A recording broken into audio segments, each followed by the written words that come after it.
This is the book of 1 John chapter 2 verse 15, and it reads, "Love not the world, neither the things that are in the world. If any man love the world, the love of the Father is not in him.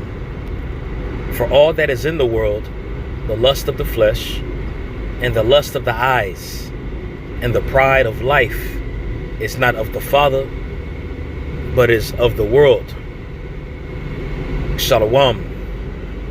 First and foremost, I want to give all praise, all honor, and all glory to Yahweh, Bahashem Yahweh Shai, Bahashem Rachak Kodash. Double honors to our apostles and the elders of Great Millstone. Peace and blessing and many salutations unto you elect across the four winds of this earth, fulfilling your lots in all truth and all sincerity. I am the priest Sha'ar from the Great Millstone Dallas branch, coming to you all with another lesson through the Spirit. The Lord's will, this lesson here will be edifying unto the flock. And what was just read right here was the book of 1 John chapter 2, starting at verse 15 and read through verse 16. And we have been given, I should say, a very great, detailed, vivid warning on how much of the world that we intake. And that's what this lesson is going to go into. All right, pretty much to be careful on how much of the world that you intake, because we are here in the world, in this current society, surrounded by wickedness, surrounded by people that literally thrive off carnality and thrive off the flesh. All right, and if you have your moments, which we all have certain moments where you might have your highs in the spirit, have your lows in the spirit, but as a warning and exhortation to literally be careful on how much of the world that you are delving into. All right. And my little bit of a walk in this thing, I haven't been in this thing too long, but I can say that there has been a pattern that's shown in a lot of the brothers that have fallen out of the truth. It's always a certain pattern that comes with that. All right. You don't see them too much, and when you do see them, their conversation is more worldly than others. All right, and you start to see that they're kind of around more people of the world and such that can alter the understanding. All right, now granted, of course, obviously we all have certain jobs and positions that we do hold within this world, okay? But it's a reason why we are considered holy and separate, all right? Because even among these people, if you continue to keep your mind after the affairs of this world and have your conversation with these people that are of the world, slowly but surely, and definitely surely and slowly, it could come to a point where you could become more reprobate. You could be hearing a lot of these people in the world's conversation, and the conversation could seep into your conversation in the truth, and you won't even realize it and know it because of how much time and attention that you're giving to worldly affairs. All right, and you know, brothers notice it. Brothers notice it and such, and it's a beautiful thing that brothers notice it, because a brother could hit it on a nail and let you know about it. All right. But if you're not around the assembly, and if you're giving more attention to worldly affairs than the assembly of life and the things that really matter, that could very well be a recipe to disaster, you know. And even our Lord Yahweh Shai said it in the book of John, the 17th chapter. All right, loosely paraphrased, and he's giving his prayer unto the Father, asking his Father to glorify him, because he had declared the name of his Father unto the world. And within that prayer in John the 17th chapter, he's also asking that his servants, his friends, will be protected from the world, because they have to be in this world for a period of time to glorify the Father and to glorify the Son. All right. So if with us being here, with us being surrounded by these people in the world that don't have an understanding of spirituality, we need to really be aware and circumspect on how much time that we're giving into the world. All right, because again, we've been prayed for, we've been advocated for by Yahweh Shai, you know, that while we were here, that we would stay away from it and not be consumed with it. All right, but the longer we're here, and if you consider to see patterns in yourself of rather to be around people of the world than being around the brotherhood, having your conversation in the midst of worldly things and what really matters, you know, that could very well be you getting ready to fall off of a cliff. All right. And we're in a time right now where bread and circuses is literally at an all-time high. All right. Everything that they're doing, they're pushing the world. They're pushing sports. They're pushing their agenda. They're pushing the jab all over the place. You know, and I'm just going into thoughts that come to mind about what's being pushed. You know, but there could be moments where you could be looking at it and being like, you know what? I can maneuver around this and still win in the spirit, which you can very well maneuver around it. I mean, the scriptures does say, you know what I'm saying, to use the world and not abuse the world. All right. But you don't want to get to the point where you are abusing the world. All right. And it's very easy to do if you're constantly in the world and having conversation amongst these people that are in the world. All right. And again, as I stated earlier, this is a warning that the Apostle John is given right here. Because even when you go into the word love here, where it says, if a man loved the world, all right, when you go into this word here in the Greek,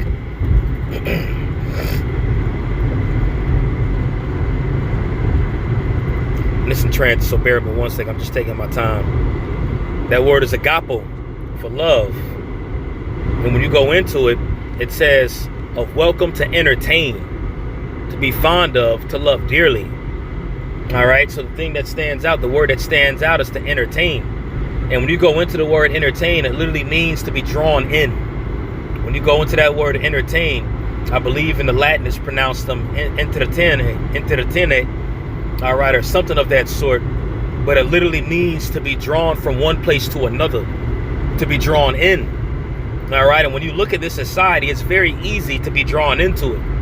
All right, you know, back in the ancient world, where those people were worshiping those idols, there was a whole background behind this idol, a whole legend and folklore behind this idol that doesn't even move or speak or give you any type of spiritual gratification. It's just the reputation that's behind this idol. And a lot of people wonder after it, and they followed after it just because of the reputation that was tied behind it. But now here in Mystery Babylon, and not even here, but the whole world in general, we're surrounded by idols that actually move, that dance, that'll, if you pay too much attention to it, it'll have you laughing, joking, goofing off. It'll take you away from the pathway, and it'll lead you into whatever it wants.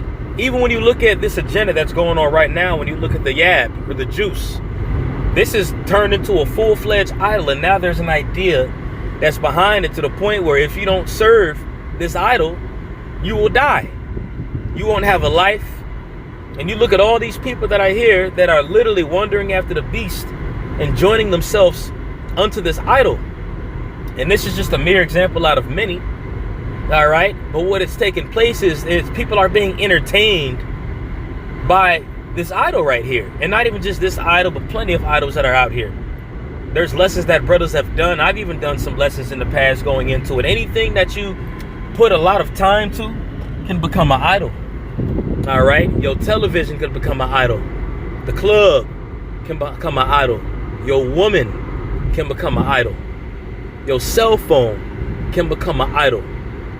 An idol can be something that you are putting all your attention and entertainment towards. All right. Now, again, granted, you know, we're here and there's certain pastimes that you might be involved in, certain things that you might like doing. But if it's to the point where you notice a pattern of you not really paying attention to studying, reading, speaking to brothers, but you're giving more attention unto these worldly things, you are being entertained by the world, which means that there's a certain amount of love and affection that you're showing towards this idol, all right, or towards what is transformed into an idol, than the true and living God. Okay? And there's a scripture that comes to mind here. I believe it's in Hebrews chapter 10.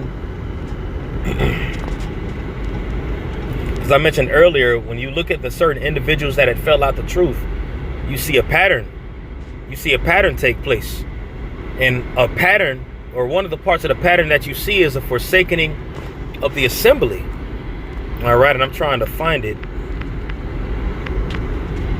And they usually forsake the assembly because they're intertwined or more entertained by things pertaining to the world. Okay? Let me find it real quick, man.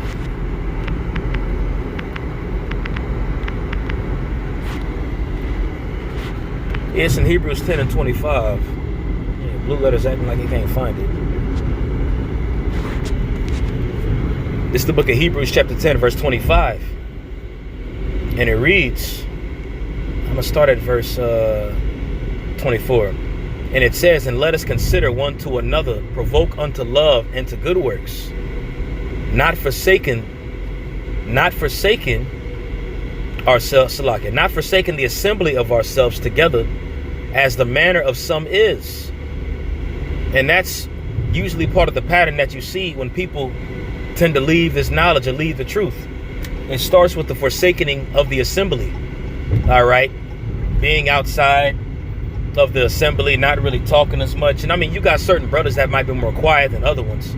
But again, for those of us that are in the mix, when I say in the mix, that actually are part of a congregation, all right, are part of a general assembly that you see and communicate with on a daily, you usually see a pattern of, man, where has this person been?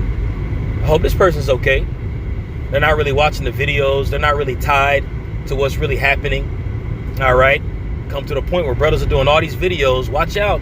Be aware of this. Be aware of that. And you fall into that snare because you weren't even being circumspect on what a brother was even talking about, because you ain't been watching the videos. You ain't been talking to anybody.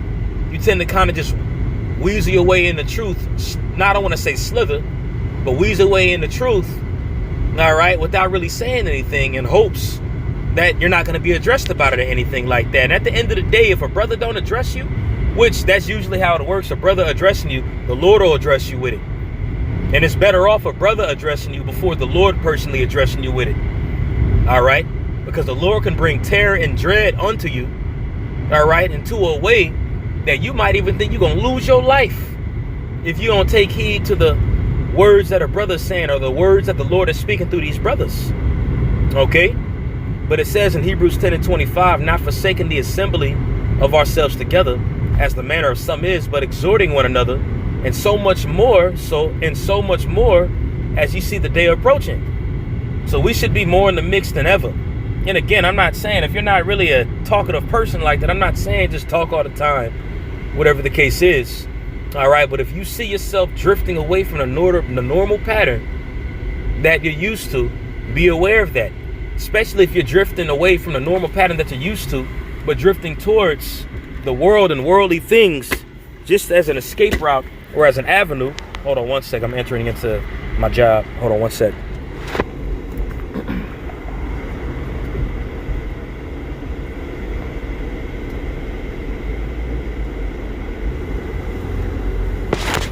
But as I was stating, if you see a pattern of you not really paying attention to spiritual matters, not really communicating, but you see yourself giving into more entertainment of the world and things of this life, all right, that's got to be examined. That's got to be examined. All right. And again, as we're here in the world and wrapped in this carnal flesh, there's certain times where that could happen because you're wrapped in wicked, sinful flesh. And being in this stuff, there's certain moments where you might not even realize it. It takes a brother exhorting you or a lesson you might have listened to or whatever the case is for you to realize, oh shoot, you know what? I've been paying more attention to X, Y, or Z versus paying attention to the things that really matter that'll lead me into salvation. And these are the things that we got to pay attention to. Because remember, Yahushua, you had that individual of that wealth that told Yahushua and asked him if he could follow him. And Yahushua asked him pretty much, we'll loosely paraphrase, and even before Yahushua asked him, he told Yahushua, I follow the laws. I do these things. I do that. I do this. And Yahushua said, all right, you're already on your way. All right. And next thing you got to do is forsake the world. Sell your merchandise, sell your belongings and such, and follow me. And the man grieved in his heart because he wasn't willing to do that. You know, he wasn't willing to forsake those worldly things because that was still an attachment that he had towards the world. And what's being spoken through the Spirit is really a detaching that's taking place. And it's coming to the point, if you're a full-fledged believer, you're going to have to detach in one way, form, or another. All right. Sooner or later, you're going to have to detach. All right. And that's the point that we're coming into, and we see the test run with it, even with this stabbing jab, man. All right, there's a lot of people that you see that's in the world that was hell-bent on not taking the stabbing jab and such, and soon as it's implemented and mandated, they're folding like lawn chairs. But the reason why is because they still had their attachments and affection and love to this world. All right, the more you detach from this world, and the more that you show forth your love and entertainment towards spiritual things, that's more glory that's going to be revealed and shown amongst you. Okay, and we're coming into that point in prophecy where that decision is going to have to be made. All right, so beware and be aware, I should say, of how much of the world that you are entertaining. All right, be aware of that, man. Be careful of how much of the world you intake. Okay, so I'm going to end it off there. I got to my destination. Lord's willing, this is edifying. But I want to give all praise, honor, and glory to Yahweh, Ba'ashem Yahweh Shai, Ba'ashem Rakakodash. Double honors to our apostles and elders of Great Millstone. Peace, blessing, and many salutations unto you elect across the four winds of this earth, fulfilling your lots in all truth and all sincerity. Shalom.